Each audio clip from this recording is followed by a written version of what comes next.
Hello বন্ধুরা, কেমন আছো সবাই? আমি তোমাদের সবিতা ভাবি।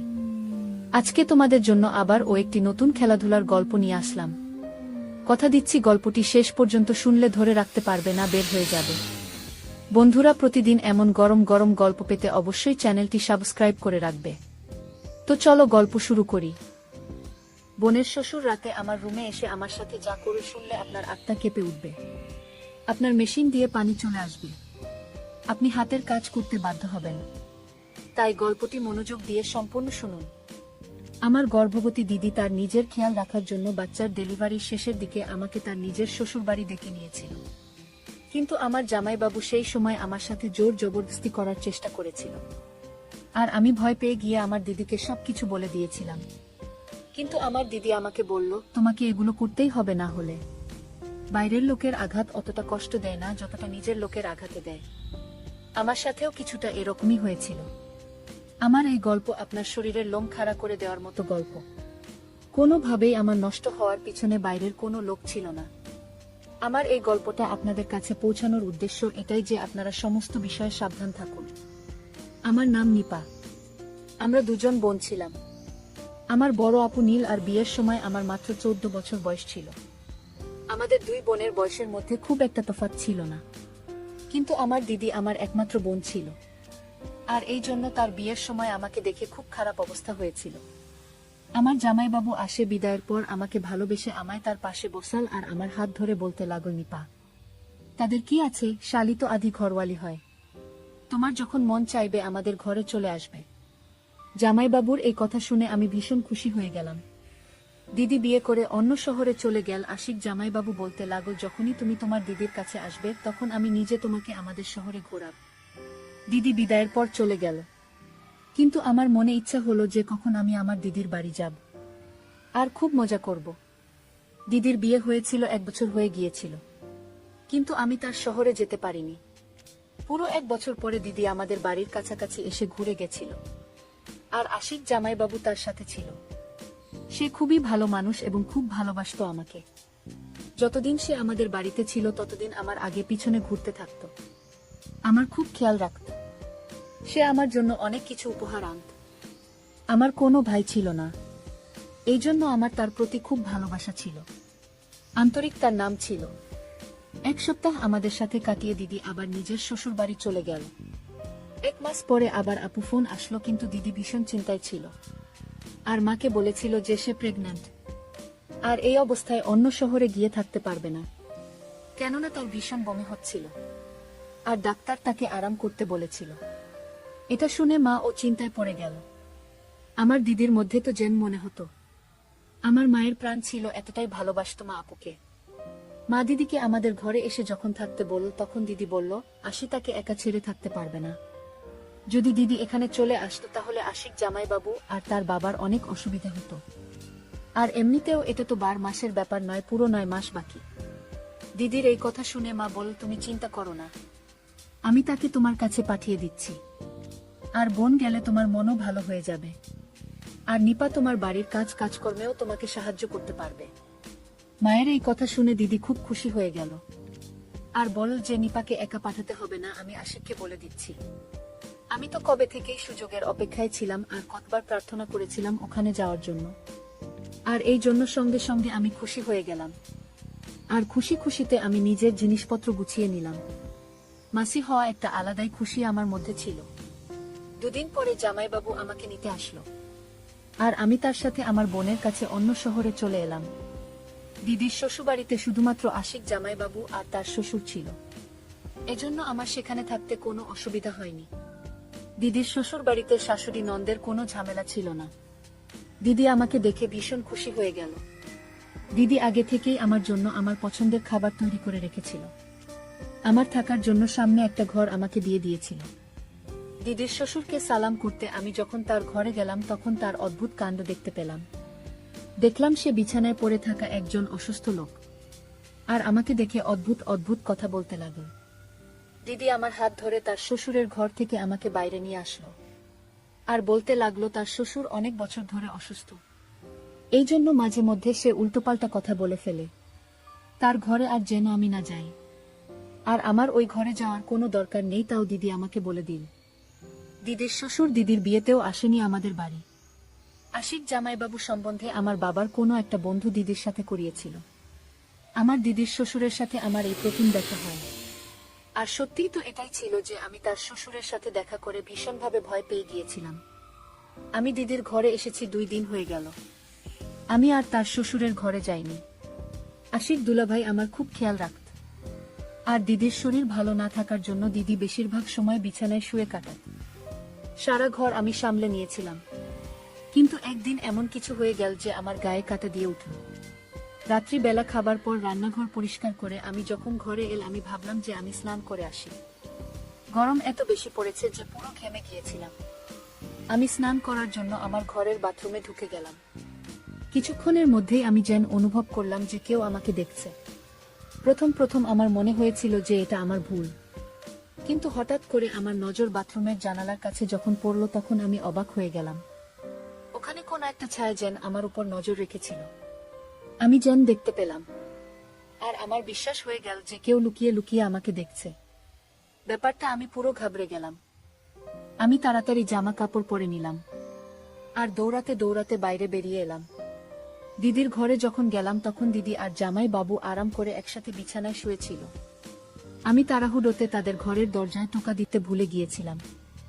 এবার তাদের দুজনকে একসাথে দেখে আমি লজ্জা পেয়ে গেলাম। জামাইবাবু উঠে বসে পড়ল আর বলল, ভিতরে চলে এসো। নিতা দরজায় দাঁড়িয়ে কি করছো?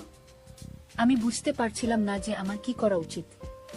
আমি তাকে কি করে বলতাম যে বাথরুমের জানালা দিয়ে কেউ আমাকে যেন দেখছিল মনে হলো। কোনো একটা ছায়া দেখতে পেলাম যেন মনে হলো। আমি এমনি বলে দিয়েছিলাম যে দিদির কাছে জিজ্ঞেস করতে এসেছি দিদি দুধ খাবে কিনা। দিদি বলল, তুমি আরাম করো, বাকি কাজটা শেষ করে দেবে। আমি দিদির ঘর থেকে বেরিয়ে যখন আমার ঘরে ঢুকেছিলাম তখন দেখতে পেলাম দিদির শ্বশুর বারান্দা দিয়ে হেঁটে নিজের ঘরে যাচ্ছে। আমাকে ভীষণ অদ্ভুত চোখে সে তাকাতে লাগল আর বলতে লাগলো, তুমি খুব সুন্দরী, নিজের খেয়াল রেখো কিন্তু। এই কথা শুনে আমি রেগে গেলাম। ভাবতেও পারিনি যে সে আমাকে এই ধরনের কথা বলতে পারে। আমি ভয় পেয়ে গিয়ে আমার ঘরে চলে গেলাম।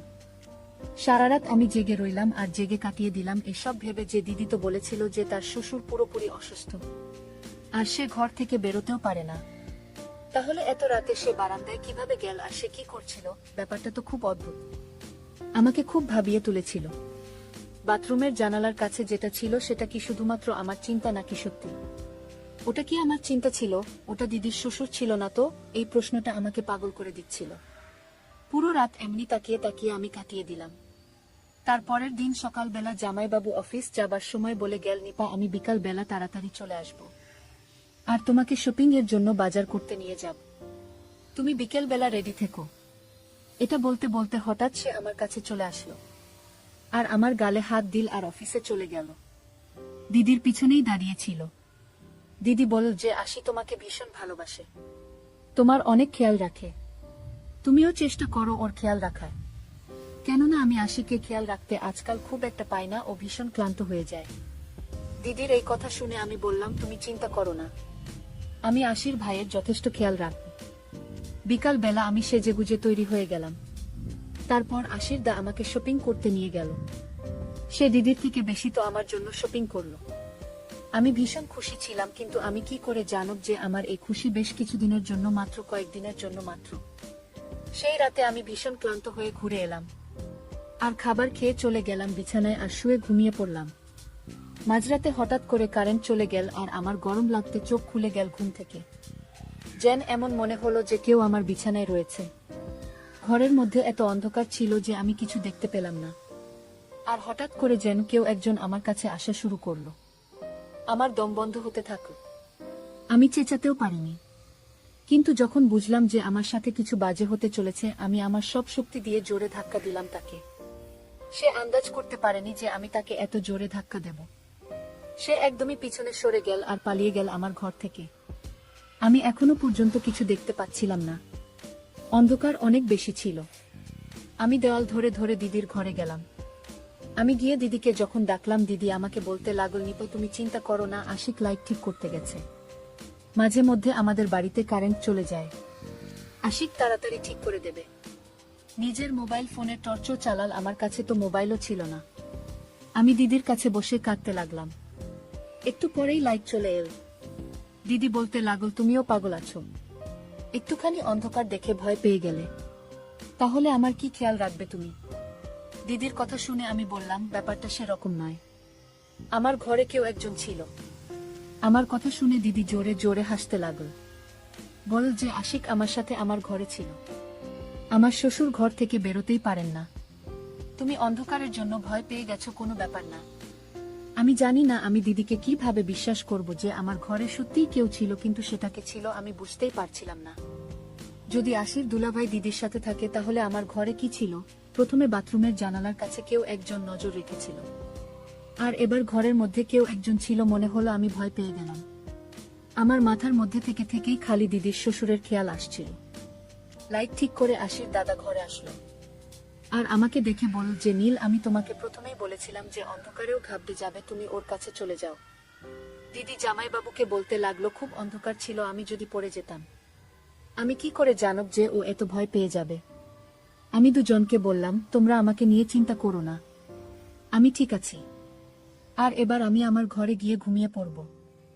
আমি দিদিকে বেশি চিন্তা করতে দিতে চাইনি, কেননা মা বলেছিল যে ডাক্তার দিদিকে টেনশন নিতে বারণ করেছে।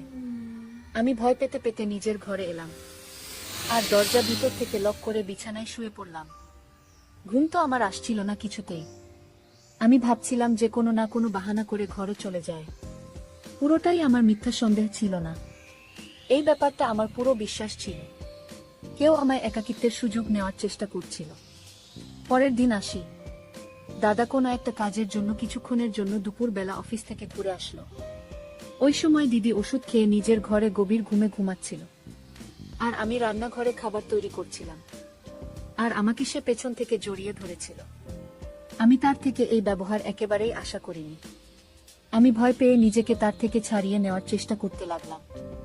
আমার আওয়াজ যেন আমার গলার মধ্যে আটকে গেল আর আমি কিছু বলতে পারলাম না। কিন্তু আশিক তো আমাকে ছাড়ার বদলে আরো জোরে জড়িয়ে ধরল আর বলতে লাগল যে, তুমি এত সুন্দরী, তোমার থেকে নজর ঈশ্বরে না। আমি অনেক চেষ্টা করে তার হাত থেকে নিজেকে ছাড়াল। আমার রান্নাঘর থেকে বাইরে পালিয়ে গেলাম দূরে। তখন আশিক আরো বলতে লাগল যে, তোমাকে স্নান করার সময়ও খুব সুন্দর লাগে, আর আমার মোবাইলে তোমার ভিডিও আছে। জামাইবাবুর এই কথাগুলো আমার যেন দম বন্ধ হয়ে আসছিল। আমি ভাবতেও পারিনি যে এই লোকটা এত নোংরা একটা লোক।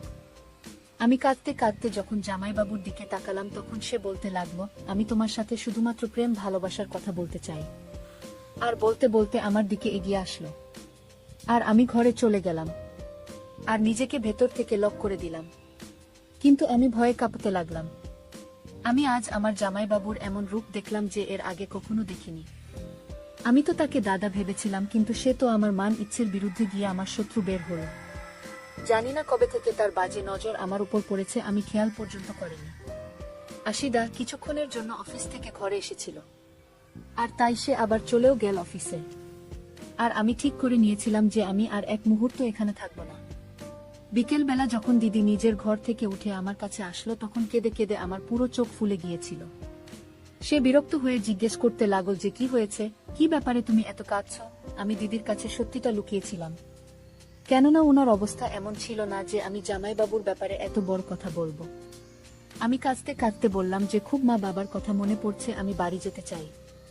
কথাটা শুনে দিদি আমাকে জড়িয়ে ধরে বলল, মাত্র এইটুকু ব্যাপার, তার জন্য তুমি কেঁদে কেঁদে তোমার চোখ ফুলিয়ে দিয়েছ? তুমি চিন্তা করো না, আমি আশিককে বলব যে তোমাকে বাড়িতে পৌঁছে দিতে। জামাইবাবুর সঙ্গে এক শহর থেকে অন্য শহরে যাবার কথা ভেবে আমার সারা গায়ে ভয়ে কাটা দিয়ে উঠল। আমি দিদিকে বললাম যে বাবা আমাকে নিতে আসুক। দিদি বলল, ঠিক আছে, ভালো কথা, এই উসিলায় বাবার সাথে আমার দেখা হয়ে যাবে। আমি দিদির কথা শুনে খুশি হয়ে গেলাম। আর দিদি যে এইমাত্র আমার কাছ থেকে উঠে নিজের ঘরে গেল তখনই তার জোরে চালানোর আওয়াজ শুনতে পেলাম। আমি সঙ্গে সঙ্গে দিদির ঘরে গেলাম। আমি গিয়ে যা দেখলাম তা দেখে আমার হুঁশ উড়ে গেল। দিদি বিছানার পাশে পড়ে গিয়েছে আর নিজের পেট ধরে জোরে জোরে চেঁচাচ্ছে। আমি দিদিকে উঠিয়ে বিছানায় শোয়ালাম আর অনেকক্ষণ তার কাছে বসে রইলাম। তার অবস্থা আমার ঠিক মনে হলো না। আমি দিদিকে বললাম যে ডাক্তারের কাছে চলো, কিন্তু দিদি বারণ করে দিল আর আমার হাত ধরে বলল, আমাকে ছেড়ে তুমি যেও না, এই অবস্থায় আমি একা থাকতে পারবো না। আজ তুমি ছিলে আমাকেও, তাহলে আমার খেয়াল রাখলে, কিন্তু তুমি যাবার পর যদি এরকম কিছু হয় তাহলে তো আমার বাচ্চা মরে যাবে। দিদির এই কথা শুনে আমি ভীষণ চিন্তায় পড়ে গেলাম। খানিকটা বাধ্য হয়ে আমি কিছুদিন থেকে যাওয়ার কথা ভাবলাম। আর দিদিকে বললাম, তুমি একদম চিন্তা করো না, আমি তোমার সাথে আছি। আমার কথা শুনে দিদি খুব খুশি হলো আর আমাকে জড়িয়ে ধরলো। জামাইবাবুও বাড়ি চলে এসেছিল। দিদি জামাইবাবুকে বল পড়ে যাওয়ার জন্য তার শরীর খুব খারাপ লাগছে। এটা শুনে জামাইবাবু বেশ চিন্তায় পড়ে গিয়েছে। দেখলাম সে আমায় বলল যে নিজের দিদির জন্য জুস বানিয়ে নিয়ে এসো। আমি রান্নাঘরে গিয়ে সবার জন্য জুস বানাতে লাগলাম। আরও একবার আসি তার রান্নাঘরে চলে আসলো আর আমার সাথে জবরদস্তি করার চেষ্টা করলো। আমি আশিক ডাকে ধাক্কা দিলাম আর রেগে গিয়ে বললাম, তোমার লজ্জা করে না? তোমার বউয়ের শরীর এত খারাপ আর তুমি নিজের তালিকার সাথে এরকম নোংরামো করছো।